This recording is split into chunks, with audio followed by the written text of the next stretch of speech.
चलिए इसके पहले कॉन्स्टिट्यूशन पर हमने एक वीडियो देखा था। ठीक, कॉन्स्टिट्यूशन में जो बेसिकली वीडियो था वो प्रेसिडेंट के ऊपर था। आज जो टॉपिक देखने वाले हैं वो कॉन्स्टिट्यूशन का पार्ट नहीं बल्कि इंडियन हिस्ट्री का एक पार्ट है, क्योंकि इंडियन हिस्ट्री और कॉन्स्टिट्यूशन ये दो एक ऐसे सब्जेक्ट हैं जिनका किसी भी कॉम्पिटिटिव एग्जाम में बहुत ज़्यादा वेटेज है। चाहे आप किसी स्टेट का एग्जाम दे, एसएससी का एग्जाम दे या सेंट्रल लेवल पे किसी का एग्जाम दे, ये दो टॉपिक से, ये दो सब्जेक्ट से बार बार रिपीटेटिव क्वेश्चन पूछते हैं। तो बेसिकली हिस्ट्री में जो टॉपिक आज हम करने जा रहे हैं वो है, अगर आपको व्हाइट बोर्ड दिख रहा होगा, व्हाइट बोर्ड में जो मैप दिख रहा होगा तो शायद मैप से आपने एक मोटा मोटी आइडिया लगा लिया होगा। जो लोकेशंस लिखे हैं, जो नाम लिखे हैं, उन नाम से आपको शायद थोड़ा सा आइडिया हो गया होगा कि बेसिकली ये टॉपिक क्या है। जो लोग नए हैं उनके लिए शायद ये गेस कर पाना मुश्किल है, बट जो लोग पुराने हैं, जो ऑलरेडी पढ़ चुके हैं इन टॉपिक्स के बारे में, वो शायद टॉपिक देखकर समझ गए होंगे कि मैं बात कर रहा हूँ 1857 रिवॉल्ट के बारे में, मतलब 1857 की क्रांति के बारे में। 1857 की क्रांति एक वो टॉपिक है जहां से हर बार रिपीटेटिव क्वेश्चन बनता है और इन क्वेश्चंस का बहुत ज़्यादा वाइड रेंज हो गया आज के डेट में, क्योंकि डीप में जाकर के क्वेश्चन बनने स्टार्ट हो गए हैं। तो इसलिए इस टॉपिक को हम कोशिश करेंगे कि डीप में ही पढ़ें। हो सकता है कि एक पार्ट में ये टॉपिक आपका पूरा कंप्लीट ना हो, तो इसके लिए अगर मुझे जरूरत पड़ी तो मैं इसका एक सेकंड पार्ट भी लेकर आऊंगा। ठीक, तो बेसिकली 1857 की क्रांति से पहले, अगर मान लो 1857 में क्रांति हुई थी, तो क्रांति सडनली एक दिन में तो नहीं हुई होगी। क्या उसके पीछे ऐसे रीजन थे, क्या उसके पीछे ऐसे कारण थे जिसके कारण 1857 की ये क्रांति हुई। तो इस चीज को जानने के लिए थोड़ा सा बैकग्राउंड में चलते हैं। बैकग्राउंड में जब चलते हैं तो हमको बेसिकली बैकग्राउंड में स्टार्ट करना पड़ेगा। जो टाइम पीरियड है वो 1600 के आसपास से हमको स्टार्ट करना पड़ेगा। अगर टाइम लाइन पर चलें तो 1600 में भारत के अंदर जो ब्रिटिश कंपनी थी, ईस्ट इंडिया कंपनी थी, बेसिकली ये ईस्ट इंडिया कंपनी भारत के अंदर व्यापार करने के उद्देश्य से आई थी। जब ये व्यापार करने आई तो इसके पहले और भी दूसरी विदेशी कंपनियां थी, दूसरे विदेशी जो कंट्रीज थे, जैसे फ्रांस हो गया, पुर्तगाल हो गया, डच हो गया, ये सब लोग भारत पर ऑलरेडी व्यापार कर रहे थे। इसी बीच ब्रिटिश कंपनी भी आती, ब्रिटिश ईस्ट इंडिया कंपनी भी आती भारत में व्यापार करने के उद्देश्य से। 1600 में जब ये यहाँ पर आते हैं तो यहाँ पर क्योंकि उस समय मुगलों का शासन चल रहा था, तो मुगलों से इन्होंने परमिशन लिया। मुगलों से परमिशन लेकर के इन्होंने अपना व्यापार करना स्टार्ट किया। लेकिन दिक्कत तब होती है जब एक व्यापारी एक राजनेता बन जाए या वो राजनीति में आना, एंट्री करना उसने स्टार्ट कर दे। तो 1600 में जब ये भारत आया तो भारत में कुछ दिनों के बाद रहने के बाद इनको ये चीज समझ में आ गया कि भारत का जो पॉलिटिकल पावर है वो अलग अलग हिस्सों में बटा हुआ है, छोटे छोटे टुकड़ों में बटा हुआ है। कोई सेंट्रलाइज पावर नहीं है, कोई केंद्रीकृत सत्ता यहाँ पर नहीं है। ठीक, तो इन्होंने देखा कि अगर चाहें तो भारत की पॉलिटिक्स में ये बहुत अच्छा समय है कि धीरे से एंट्री ली जा सकती है। तो धीरे धीरे इन्होंने भारत की पॉलिटिक्स में इंटरेस्ट लेना स्टार्ट किया। इसी इंटरेस्ट के तहत लगभग 100-150 सालों के बाद दूसरा जो टाइमलाइन आता है, बीच में एक लंबा गैप आपको मिलेगा। इस लंबे गैप के बाद जो दूसरा आपको टाइमलाइन याद रखना है या जो डेटलाइन याद रखना है वो है 1757 का। 1757 और 1857 लगभग 100 ईयर का दोनों ईयर्स में गैप है। 1757 में भारत के अंदर सबसे पहली बार प्लासी का युद्ध होता है। प्लासी के युद्ध में अंग्रेज जो है सबसे पहली बार बंगाल के एक नवाब रहते हैं, नाम होता है उनका सिराजुद्दौला। बंगाल के नवाब सिराजुद्दौला को ये हराते हैं और यहाँ से इनकी एंट्री ऐसी मानी जाती है कि पॉलिटिक्स में ये एक्टिव पार्टिसिपेट करना स्टार्ट करते हैं। मतलब अब ये भारत की पॉलिटिक्स में पूरी तरह से एंट्री करना स्टार्ट कर चुके थे। 1757 के बाद लगातार जो है समय समय में ये भारत के अलग अलग लोकेशन में अलग अलग राजाओं के साथ ये लड़ाई करते रहे, उनके साथ ट्रीटी करते रहे। ट्रीटी मीन संधि होती रही। लड़ाई और संधि में जो बेसिक डिफरेंस है आपको क्लियर कर देता हूं कि अगर मान लो कोई लड़ाई छोटे छोटे पार्ट में हो रही है तो इन लड़ाइयों के बीच में संधि होती है। जैसे अगर आपको याद होगा तो श्रीरंगपट्टम की संधि हुई थी, मैसूर की संधि हुई थी, टीपू सुल्तान, हैदर अली, ये सब नाम आपको हिस्ट्री में पढ़ने को मिलेगा। तो ये जो संधियां होती है बेसिकली छोटी छोटी संधियां होती है। सहायक संधि नाम का आपको एक शब्द सुनने को मिलेगा ब्रिटिश शासनकाल के अंदर। तो बेसिकली ये संधियां जो हैं अंग्रेजों और उन राजाओं के मध्य एक ट्रीटी होती थी, एक समझौता था जिसके तहत अंग्रेज अपनी बातें जो है राजा के सामने रखते थे और राजा के पास बेसिकली दो ही ऑप्शन रहता था, या तो उन संधियों को मान ले या तो वो सरेंडर कर दे।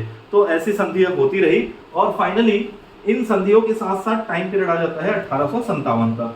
1857 का जब टाइम पीरियड आता है तो बेसिकली इस 1857 की क्रांति को सिपाही विद्रोह के नाम से जाना जाता है। सिपाही विद्रोह इसलिए कहा जाता है क्योंकि बेसिकली एक सिपाही थे जिनका नाम था मंगल पांडे और मंगल पांडे ने सबसे पहली बार विद्रोह किया था, सबसे पहली बार क्रांति की थी, या सबसे पहला रिवॉल्ट किया था। इसलिए बेसिकली 1857 की क्रांति को दूसरे लैंग्वेज में सिपाही विद्रोह के नाम से भी जाना जाता है।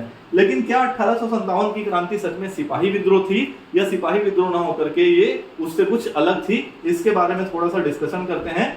तो बेसिकली सिपाही विद्रोह तो था, सिपाही विद्रोह इसका ये तात्कालिक कारण था, लेकिन सिपाही विद्रोह होने के पहले थोड़ा सा अगर बैकग्राउंड में चले तो थोड़ा सा बैकग्राउंड में चलने पर आपको जो चीजें मिलेंगी, हाँ, उस बैकग्राउंड के अंदर आपको ये चीज देखने को मिलेगा कि बहुत सारे ऐसे कारण थे जिसके कारण धीरे धीरे लोगों के मन में ब्रिटिश गवर्नमेंट के अगेंस्ट जो है वो एक ऐसा भाव अंदर वो जग रहा था, या कुछ ऐसी फीलिंग उनके दिमाग में आ रही थी कि जिसने 1857 में किसका रूप ले लिया, क्रांति का रूप ले लिया, और वही जो है रिवॉल्ट के फॉर्म में बाहर आता है। तो अगर अलग अलग कारण देखा जाए, इन अलग अलग कारणों में बेसिकली जो 3-4 मेजर कारण थे, उसमें एक तो आर्थिक कारण था। आर्थिक कारण मतलब इकोनॉमिकल रीजन थे, इकोनॉमी से रिलेटेड कुछ ऐसे इशू हुए थे जिसने इसको बेस बनाया। फिर उसके बाद कुछ पॉलिटिकल रीजन भी थे, राजनीतिक कारण भी थे। राजनीतिक कारण के बाद इसके अंदर कुछ सामाजिक कारण भी थे। सामाजिक कारण के बाद इसमें कुछ आपके धार्मिक कारण भी थे, और फाइनली धार्मिक कारण के बाद जिसका बेस मान के चलते हैं कि सिपाही विद्रोह था ये, तो कुछ सिपाही कारण भी थे जिसके कारण ये विद्रोह ओवरऑल जन्म लिया था। तो अगर इसमें सबसे पहले अगर मैं आर्थिक कारण की बात करूं, तो आर्थिक कारण के अंदर अगर आप एक व्यक्ति का नाम सुने होंगे, दादा भाई नेहरू। तो दादा भाई नेहरू ऐसे सबसे पहले व्यक्ति थे जिन्होंने ड्रेन ऑफ वेल्थ के बारे में बताया था। ड्रेन ऑफ वेल्थ कहने का मतलब यह है, एक इंग्लिश वर्ड है ड्रेन ऑफ वेल्थ, मतलब कि भारत के पैसे को ब्रिटिशों के द्वारा ब्रिटिशों के द्वारा ब्रिटेन में या अंग्रेजी देश में भेजे जाने का एक तरीका था। मतलब हमारे यहाँ की जो इकोनॉमी थी उसको चोट पहुंचाते हुए वहां की इकोनॉमी को स्ट्रॉन्ग करने की बात कर रहे थे। आर्थिक कारण के अंदर जो एक बेसिक रीजन ये था कि भारत में उस समय जो किसान थे उन किसानों को बहुत ज्यादा लगान देना पड़ता था। वो लगान बेसिकली इसलिए था क्योंकि जो लैंड रेवेन्यू पॉलिसी थी, जो भू राजस्व की नीति थी, ये जो भू राजस्व की नीति थी, इस भू राजस्व की नीति के कारण जो लगान था वो काफी ज्यादा अपने पीक पर था। ये एक बेसिक कारण था, और इसके कारण जो किसान था, जो मजदूर वर्ग था, ये लोग जो है बहुत ज्यादा आर्थिक तंगी से जूझ रहे थे। इसी बीच यहाँ पर सूखा और बाढ़ जैसे भी हालात आते रहे, लेकिन इनकी तरफ से किसी भी प्रकार का कोई आर्थिक सहायता जो है ब्रिटिश सरकार की तरफ से नहीं दी जाती थी। ये एक बहुत बड़ा रीजन था आर्थिक कारण के पीछे। इसके अलावा जो सेठ साहूकार थे, उस समय सेठ थे, साहूकार थे या जमींदार थे, इन्होंने अलग अलग तरीकों से किसानों का शोषण किया, मजदूरों का शोषण किया, और ज्यादा से ज्यादा जो है उनसे पैसा लेने का काम किया। ये बेसिक ओवरऑल कारण बने जो कि आर्थिक कारण थे, जिसके कारण 1857 की क्रांति में ये एक इंपॉर्टेंट रोल प्ले किया। फिर उसके बाद अगर राजनीतिक कारण की बात करें, तो राजनीतिक कारण में जैसे मैंने आपको बताया कि कुछ देर पहले डिस्कस किया था, 1757 में जहां से प्लासी का युद्ध हुआ था, प्लासी के युद्ध के बाद से अब जो ये लोग थे ये धीरे धीरे जो है पॉलिटिक्स में इन्वॉल्व होना स्टार्ट हो गए थे। उसके अलावा राजनीतिक कारण में अगर आपको यहाँ पर जैसे कुछ लोकेशन दिख रहे हैं, अगर आप इस तरफ इंडिया के मैप में देख पा रहे होंगे, आपको लखनऊ दिख रहा है, आपको झांसी दिख रहा है, आपको दिल्ली दिख रहा है। इन लोकेशंस के अंदर जो लोग थे, इनके जो लोग थे, इनको इन लोगों ने पॉलिटिकली थोड़ा सा डिप्रेस किया था, जिसके कारण इन लोगों ने भी इस पूरे वॉर में जो है 1857 की क्रांति में जो है पार्टिसिपेट किया। जैसे अगर मैं दिल्ली की बात करूं, दिल्ली में आपको एक नाम देखने को मिल रहा होगा, बहादुर शाह जफर। तो बहादुर शाह जफर बेसिकली एक मुगल शासक थे।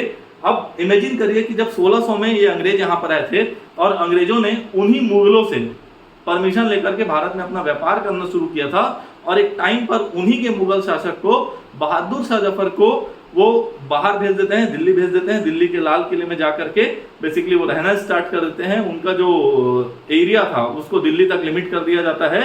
तो ये कुछ बेसिक रीजन थे। उसके बाद अगर हम झांसी की बात करें, तो झांसी से जो रानी लक्ष्मीबाई थी, रानी लक्ष्मीबाई का जो दत्तक पुत्र था, उस दत्तक पुत्र को जो है झांसी का राजा बनाने की वो मांग कर रही थी, जिसको अंग्रेज जो है लगातार जो है वो मना करते रहे।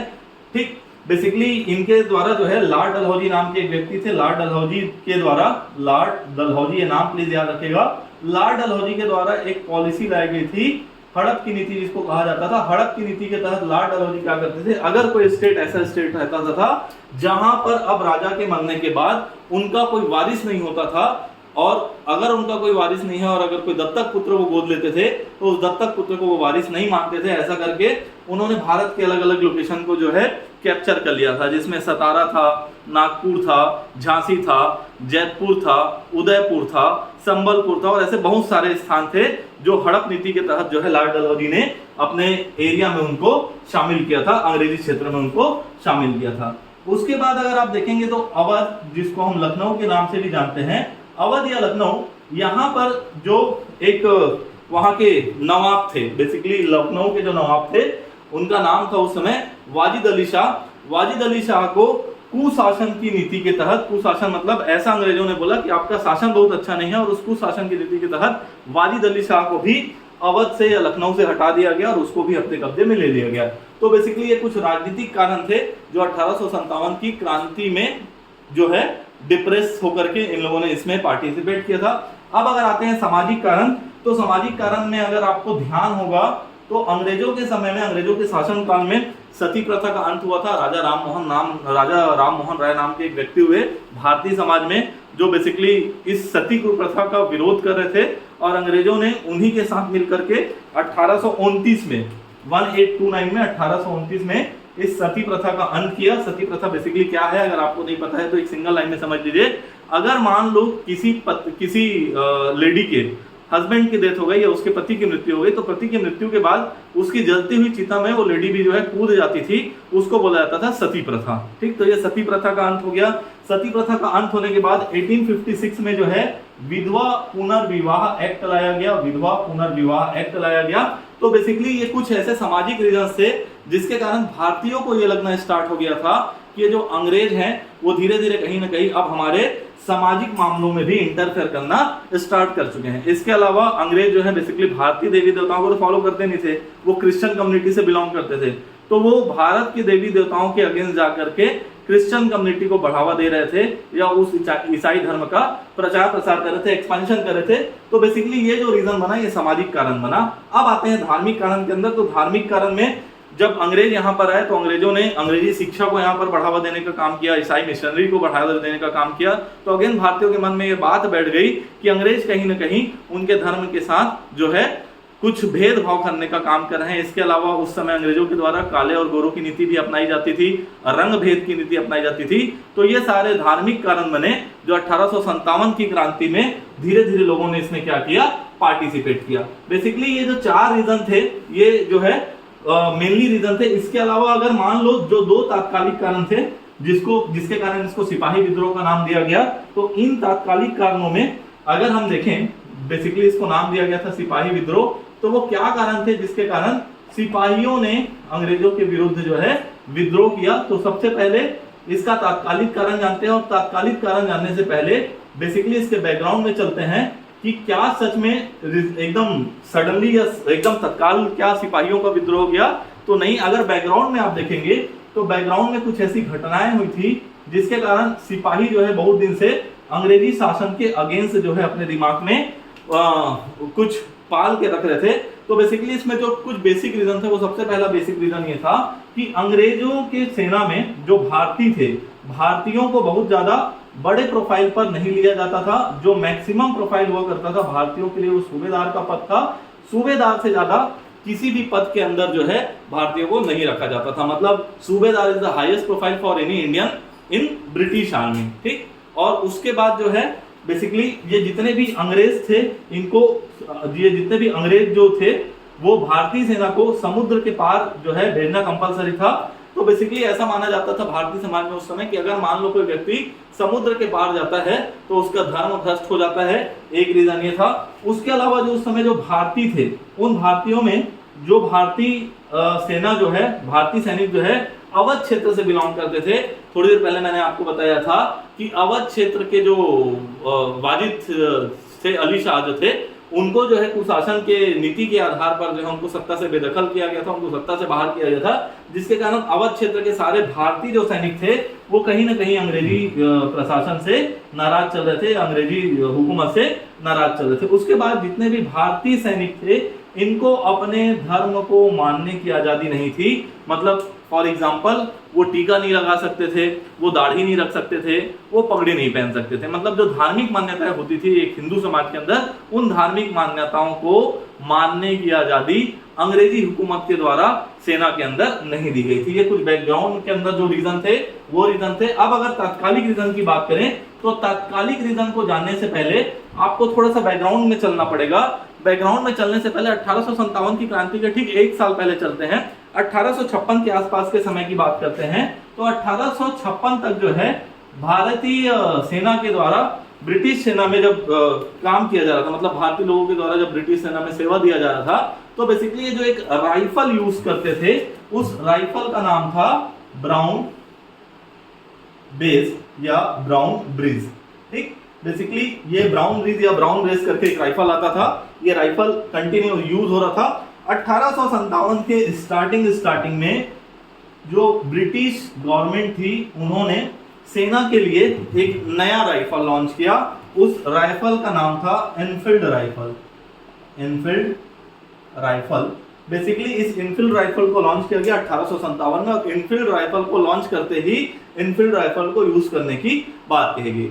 तो इनफील्ड राइफल में बेसिकली जो कारतूस जो लगाया जाता था या जो कारतूस डाला जाता था उस राइफल के अंदर, उसको आपको दांत से चाप कर खोलना पड़ता था, उसके पैकेट को फाड़ना पड़ता था और उसके बाद फाइनली आप उस कारतूस को उस राइफल के अंदर इंसर्ट करते थे। तो उस समय ये अफवाह फैल गई कि वो जो कारतूस का जो ऊपरी लेयर है जिसको दांत से खोला जा रहा है, वो सुअर और गाय की चर्बी से बना हुआ है। क्योंकि उस समय ब्रिटिश आर्मी के अंदर जो भारतीय थे उनमें हिंदू और मुसलमान दोनों थे।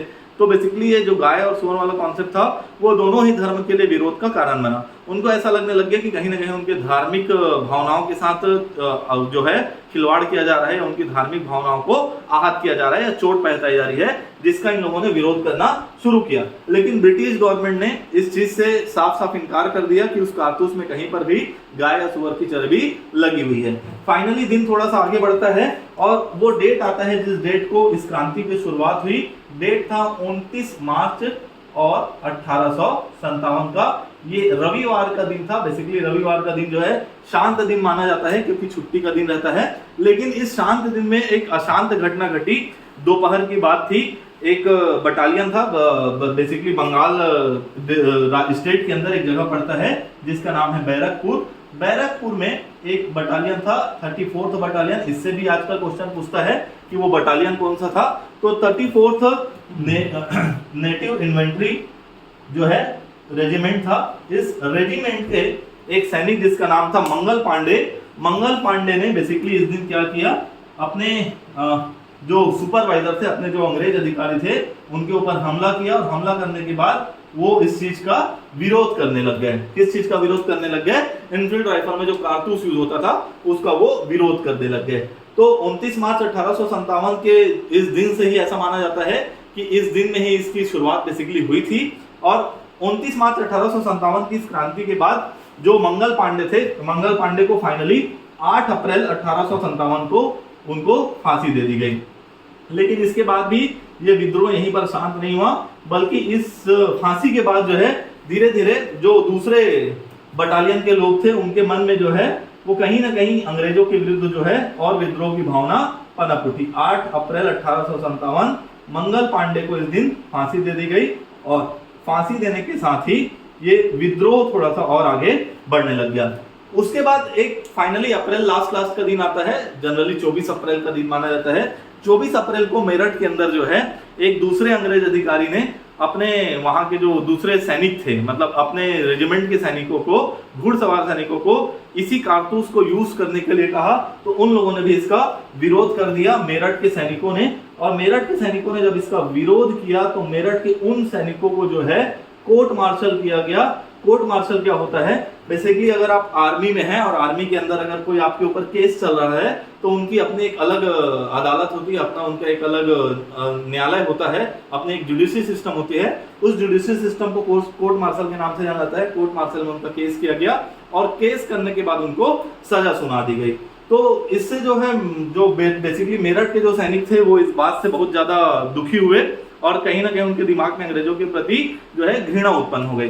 तो इन मेरठ के सैनिकों ने फाइनली 10 मई को 10 मई 1857 को अपने उन सैनिक साथियों को छुड़ाया जो कोर्ट मार्शल के तहत जेल में बंद थे, उस आदेश के तहत जेल में बंद थे, और उनको छुड़ा करके इन लोग ने दिल्ली की तरफ मूव किया। अगर आपको देखने को मिल रहा होगा यहाँ पर दिल्ली दिख रहा है, दिल्ली की तरफ मूव किया और दिल्ली पहुंचकर ये बेसिकली लाल किले पहुंचे। और लाल किले में जो मुगल बादशाह थे जिनका नाम था बहादुर शाह जफर, मैं थोड़ा इधर हो जाता हूं ताकि आपको मैप क्लियर दिखाई दे।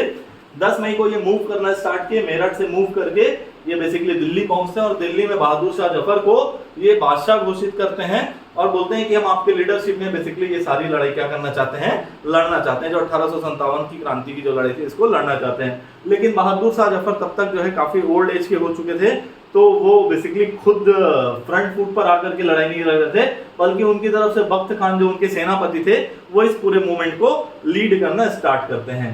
दिल्ली के अलावा जैसे मैंने आपको बताया कि हर एक लोकेशन में हर एक लोगों के मन में कहीं ना कहीं कुछ ऐसी भावनाएं थी जिसके कारण वो लोग भी 1857 के रिवॉल्ट से क्या हो गए, अटैच हो गए। जैसे अगर मैं कानपुर की बात करूं तो कानपुर में आपको दो लोग दिखेंगे, एक दिखेंगे नाना साहब और दूसरे दिखेंगे तात्या टोपे।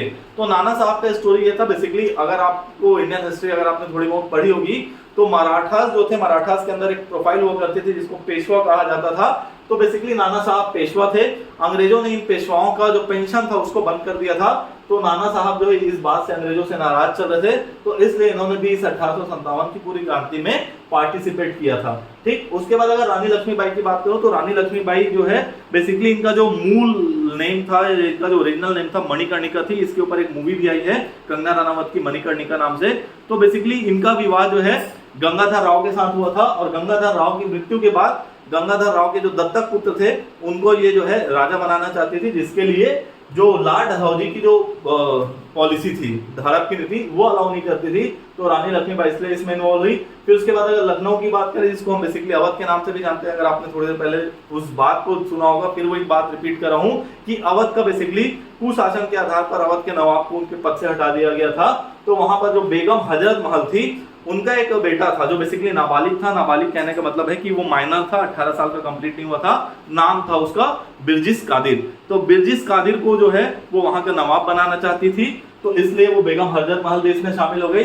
इसके अलावा अगर आप देखेंगे तो बरेली से खान बहादुर खान और आपका इलाहाबाद से लियाकत अली, ये सारे लोग जो है इस पूरे मूवमेंट को कहीं ना कहीं पार्टिसिपेट कर रहे थे, इस पूरे मूवमेंट को लीड कर रहे थे। अगर मिडिल ऑफ इंडिया की बात करें तो तात्या टोपे इस पूरे मूवमेंट को लीड कर रहे थे। इन सब बड़े लीडर्स के होने के बाद भी 1857 की क्रांति में वो क्या रीजन बने कि वो इफेक्टिव रिजल्ट नहीं आया, 1857 की क्रांति का फेलियर हो गया। इसके बहुत सारे रीजन थे।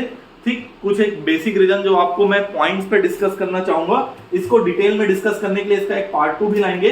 पॉइंट्स में डिस्कस करने से जो बेसिक चीज आपको जो समझ में आएगी, सबसे पहले आपको जो एक चीज समझ में आ रही होगी वो ये था कि किसी का भी कॉमन मोटिव नहीं था, सब अपने अपने उद्देश्य के लिए लड़ रहे थे। किसी को सत्ता चाहिए था तो कोई कारतूस को मुंह से नहीं खोलना चाहता था, तो बेसिकली एक कॉमन उद्देश्य नहीं था। किसी को अपना पेंशन चाहिए था, ठीक, कोई कॉमन उद्देश्य नहीं था या कोई कॉमन ऑब्जेक्टिव नहीं था इस लड़ाई के पीछे। ठीक, दूसरी बात कि इसके लिए कोई प्रॉपर लीडरशिप नहीं थी। प्रॉपर लीडरशिप कहने का मतलब यह है कि हर एक व्यक्ति अपने अपने एरिया में लीड कर रहा था। ये एक सेंट्रलाइज लीडरशिप जो है ये जरूर था, लेकिन जो डिसेंट्रलाइजेशन था उसकी वजह से जो है ये थोड़ा सा फेलियर हुआ। फिर उसके बाद बेसिकली अंग्रेज जो सेना थी वो भारतीय सेना से काफी अपडेट थी उस टाइम पर। ठीक, तो ये एक बहुत बड़ा रीजन था, अपडेशन ऑफ आर्मी या आर्मी अपडेशन। तो ऐसे कुछ बेसिक रीजन थे जिसके कारण ये 1857 की क्रांति जो है बेसिकली फेलियर हो गई। उसके बाद जो एक सबसे बड़ा रीजन था, जैसे इसमें कुछ लोग जो है अंग्रेजों के अगेंस्ट लड़ रहे थे, लेकिन इन्हीं में से कुछ लोग जो थे, इन्हीं में से कुछ लोग मतलब भारतीयों में से ही कुछ लोग जो है वो कहीं ना कहीं अंग्रेजों को सपोर्ट कर रहे थे। जैसे अगर आप मराठा शासन देखेंगे तो मराठा शासन में अलग अलग मराठा अलग अलग लोकेशन पर आपको देखने को मिलेंगे। तो इसमें जैसे ग्वालियर के सिंधिया थे, इंदौर के होलकर थे, ठीक, उसके अलावा जम्मू के महाराजा थे, ठीक, और उसके अलावा जो आपका मिडिल ऑफ इंडिया वाला जो हिस्सा था इसमें से काफी सारे राजा महाराजा जो है वो इनडायरेक्टली या डायरेक्टली अंग्रेजों को सपोर्ट कर रहे थे। उन्हीं की सहायता से ये पूरा 1857 का जो क्रांति था ये सप्रेस हो गया या ये इसका क्या हो गया, दमन हो गया। तो एक बहुत बड़ा रीजन ये था कि यहाँ के जो राजा महाराजा थे, भारतीय राजा महाराजा थे, ठीक, भारतीय राजा महाराजा ये कहीं ना कहीं अंग्रेजों का साथ दे रहे थे, ठीक, अंग्रेजों का साथ थे, अंग्रेजों के साथ दे रहे थे, जिसके कारण बेसिकली इसका जो रिजल्ट एक्सपेक्टेड था 1857 की क्रांति का, जो रिजल्ट एक्सपेक्टेड था वो रिजल्ट बेसिकली आ नहीं पाया और ओवरऑल ये माना गया कि 1857 की क्रांति अनसक्सेसफुल रही। लेकिन अगर इसी का दूसरा हिस्सा देखें, जैसे हर कॉइन का दो फेस होता है, देखिएगा आप, एक होता है हेड और एक होता है टेल। तो अनसक्सेसफुल तो जरूर था ये इवेंट, लेकिन इसका सक्सेसफुल जो पार्ट था वो ये था कि 1857 की क्रांति से अंग्रेजों के दिमाग में ये बात सेट हो गई कि अगर भारतीय एकजुट हो जाएं तो ये हमको इस देश से बाहर निकाल सकते हैं। और 1857 की क्रांति के कुछ दिनों के बाद 1885 में भारतीय राष्ट्रीय कांग्रेस का गठन होता है और भारतीय राष्ट्रीय कांग्रेस के गठन से पहले या भारतीय राष्ट्रीय कांग्रेस के गठन के ठीक बाद भारत के अंदर जो है बहुत सारे ऐसे मूवमेंट होते हैं, ऐसे बहुत सारे फ्रीडम फाइटर हो जाते हैं जो कि भारत की आजादी के लिए काम करना स्टार्ट करते हैं। 1857 में जो गलतियां उन्होंने की थी उन गलतियों को वो रिपीट नहीं करते हैं और फाइनली धीरे धीरे ये मूवमेंट जो है चलते रहते हैं और 1947 को भारत जो है वो अंग्रेजों से आजाद हो जाता है। तो ये एक ओवरव्यू था 1857 की क्रांति का कि 1857 की क्रांति क्यों हुई थी, उसके पीछे बेसिक रीजन क्या थे। मैंने आपको पहले ही बताया था कि थोड़ा सा बड़ा टॉपिक है तो शायद ये पूरा एक पार्ट में कवर ना किया जा सके, तो इसका एक सेकंड पार्ट और आएगा। तो सेकंड पार्ट में जो टॉपिक्स छूटे हुए हैं या जो पॉइंट्स इसके मिसिंग है उन सारे पॉइंट्स को डेप्थ में जाकर के कवर करेंगे। आज के लिए इतना ही, ठीक, थैंक यू।